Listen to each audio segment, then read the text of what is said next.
Hello everyone, welcome to learn easy. कैसे हैं आप सब? आई होप आप सब बेहतर होंगे। In this video we will discuss about complete NCERT class 6 to 12th plus English literature estate previous year questions in detail and it will be helpful for your estate exam. So first question है, in his essay the argumentative Indian के एक essay का नाम है the argumentative Indian. Amartya Sen की जो अमार्त्य सेन है वो किस बारे में लिखती हैं? ऑप्शन नंबर ए है, argues that loquaciousness is a new habit among Indians. Loquaciousness क्या होता है कि ज़्यादा बोलना, या फिर इसको एग्जैक्टली जो इसका मीनिंग होता है वो वाक पटुता होता है। लाइक कि जो बातूनी टॉकेटिव टाइप के होते हैं लोग, बातूनी होते हैं कि जो क्या है लोगों में, ये क्या है इंडियंस में क्या है कि स्पेशली इंडियंस में क्या है कि ये जो चीज़ है, ये हैबिट है, ये बढ़ती जा रही है। ऑप्शन नंबर बी है, says that Indians have always indulge in meaningless arguments. Indulge होता है कि शामिल होना या फिर उसमें ज़्यादा पार्टिसिपेट करना, ज़्यादा लिप्त होना, कि जो इंडियंस है वो मीनिंगलेस की बिना किसी अर्थ का जो एक डिस्कशन जो कि आर्ग्यूज़ होते हैं वो वैसे ही उसमें लगे रहते हैं। ऑप्शन नंबर सी है, does not take into consideration gender caste and voice in the essay, कि उसको क्या है कि इसके अंदर जेंडर और कास्ट मतलब इन सब चीज़ों के बारे में मतलब मेनली कोई बात ना की गई हो। ऑप्शन नंबर डी है, argues that in India there has been a long tradition of questioning the truth of ideas through discussion and dialogue. तो क्या है कि आर्ग्यूज जो है मुद्दे हैं, कई सारी चीज़ें क्या है इंडिया में चलती आ रही हैं। काफ़ी जो लॉन्ग एक ट्रेडिशन है इस चीज़ का, परंपरा चली आ रही है क्वेश्चनिंग प्रश्नों की, ट्रूथ ऑफ आइडियाज़ की जो सच्चाई के जो आइडियाज़ हैं किसके थ्रू, डिस्कशन और डायलॉग के थ्रू, ये सब चीज़ें जो है चलती आ रही हैं। इसका जो राइट आंसर है वो option number D, argues that in India there has been a long tradition of questioning the truth of ideas through discussion and dialogue. Next question है, the famous line man serves the interests of no creature except himself, कि क्या है कि जो man है जो सर्व करता है, क्या इंटरेस्ट उनकी जो रुचियां हैं ऑफ नो क्रिएचर, कि किसी भी क्रिएचर में नहीं करता है वो, एक्सेप्ट मतलब कि एक खुद को छोड़ के, हिमसेल्फ खुद को, इज फ्रॉम की जो फेमस लाइन है वो कहाँ से ली गई है, किस वर्क से ये लाइन ली गई है? ऑप्शन नंबर ए है, Leo Tolstoy War and Peace. Option number B है, George Orwell Animal Farm. Option number C है, चार्ल्स डिकेंस ओलिवर ट्विस्ट। और ऑप्शन नंबर डी है, George Bernard Shaw Man and Superman. तो इसका जो right answer है वो option number B, George Orwell Animal Farm, की जो जॉर्ज ऑरवेल के लिखा गया, उनके द्वारा लिखा गया जो वर्क है एनिमल फार्म, तो वहाँ से लाइन ली गई है। नेक्स्ट क्वेश्चन है, what literary device is being used in these lines, की इन जो लाइन्स दी गई हैं तो इसके अंदर कौन सी लिटरेरी डिवाइस है? लाइन्स हैं, earth felt the wound, earth felt the wound, felt होता है फील करना, अर्थ पृथ्वी फील करती है, क्या फील करती है? वाउंड, वाउंड होता है कि घाव होना कोई। And nature from her seat saying through all her works gave science of वो। तो क्या है कि जो एक पृथ्वी है, एक प्रकृति के बारे में जो चीज़ें कही गई हैं, प्रकृति की चीज़ें हैं, ये नॉन लिविंग थिंग्स हैं। तो क्या है कि प्रकृति की चीज़ों के बारे में क्या है कि वो वाउंड की एक घाव, जो एक दुख है, जो ये है वो होता है, उसमें क्या है कि संकट एक उसको फील होता है, जो ये अर्थ है उसको। और नेचर और अर्थ जो ये प्रकृति की चीज़ें हैं, इनके बारे में यहाँ पे जो एक ह्यूमन बीइंग की तरह जो चीज़ें इसमें दिखाई गई हैं प्रकृति में, अर्थ में, तो वो ये जो लाइन्स हैं वो क्या दर्शाती हैं? ऑप्शन नंबर ए है पर्सोनिफिकेशन। ऑप्शन नंबर बी है एफिज्म। ऑप्शन नंबर सी है अलूजन। और ऑप्शन नंबर डी है हाइपरबोल। तो हमने पहले भी पढ़ा था, कई सारे क्वेश्चंस पर पर्सोनिफिकेशंस के आए हुए हैं प्रीवियस ईयर्स में, तो इसका जो राइट आंसर है वो ऑप्शन नंबर ए, पर्सोनिफिकेशन। पर्सोनिफिकेशन को मानवीकरण कहते हैं। मानवीकरण जो ये अलंकार होते हैं, लिटरेरी डिवाइस, तो इसको कहते हैं मानवीकरण। मानवीकरण का क्या अर्थ होता है कि जो प्रकृति की जो चीज़ें होती हैं, मान लो अर्थ है, नेचर है, वो तो अपने आप में प्रकृति ही है। जैसे कि चांद, तारे, हवा, ये कुछ भी क्या है, सारी प्रकृति की चीज़ें हैं।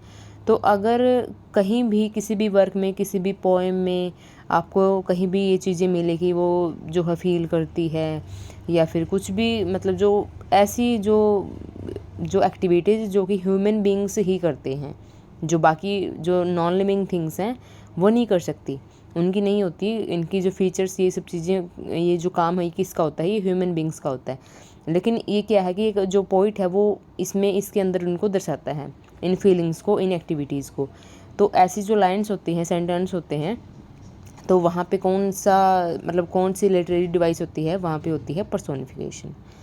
नेक्स्ट क्वेश्चन है, On the basis of chords given below match the first lines of the following poems with their poets। कि जो यहाँ पे एक जगह, एक साइड में क्या है, पोइम्स की लाइंस दी गई हैं, और एक साइड में क्या है कि पोइट्स की लाइंस दी गई हैं। तो उसके अकॉर्डिंग हमें क्या है, ऑप्शंस को मैच करना है उनके कॉर्ड के अकॉर्डिंग।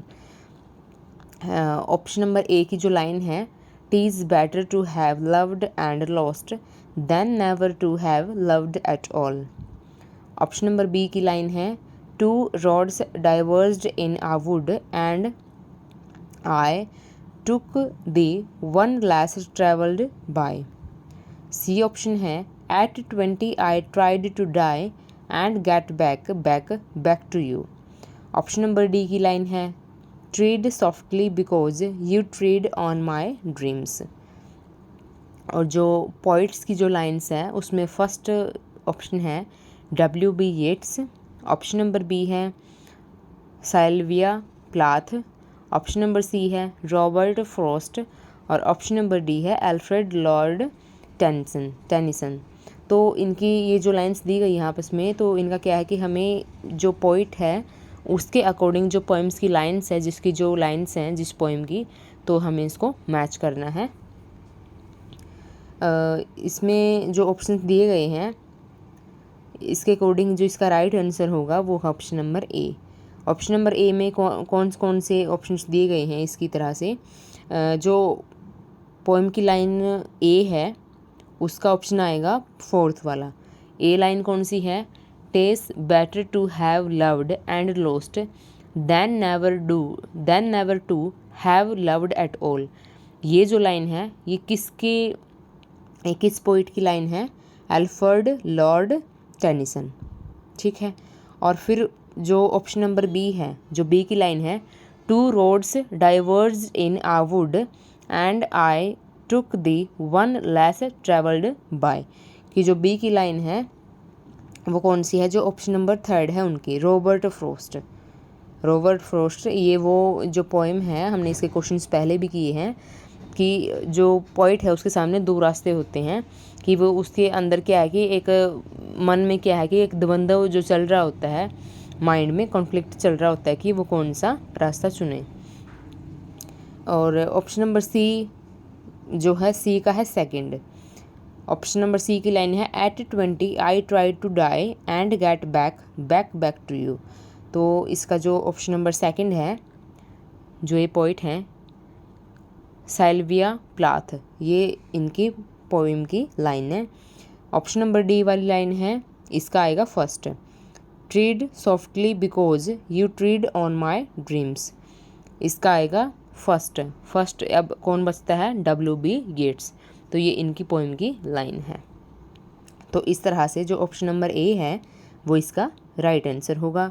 ए का फोर्थ है, बी का थर्ड है, सी का सेकंड है और डी का फर्स्ट है।